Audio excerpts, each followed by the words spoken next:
Ya, ya enak ya dongeng ya. Dongeng polisi jeung bangsat helm.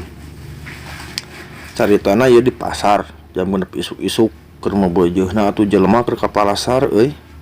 Motor teh beunang lobaan lah nu beunang. Biasana mah atuh tara isuk-isuk teuing nya. Sabab ai beurang mah lolos wae cara bareunang rapaleun to isuk-isuk polisi teh ngakal.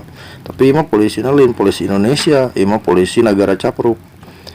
Nah, waktu harita motor ngejalajar beunang helm oge ngejalajar tuna motor di lalaanan heueuh dari pariksaan susuratan.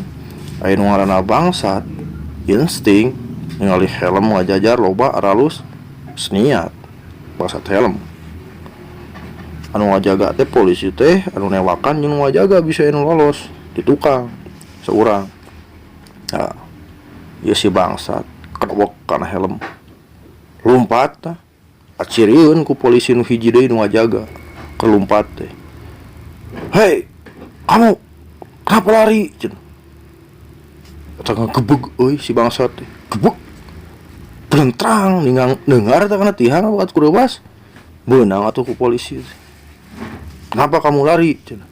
"Ampun Pak, ampun," cek bangsat teh cenah. "Lain ampun-ampun kamu," cenah. "Kamu tahu kamu salah apa?" Cenah. "Ampun Pak, ampun," eta mah geus tiis we eta beungeut sepa bangsat. Nah hatena eta cek bangsat, "Ah cilaka geus aing ieu mah cilaka," cenah. Cek polisi teh, "Kamu saya tilang." "Nah, cenah cek bangsat teh ditilang." "Kenapa saya ditilang Pak?" cenah. "Kamu itu bawa helm gak pakai motor." Wong eta hate bangsat euy. Tuh da sugan teh naon euy.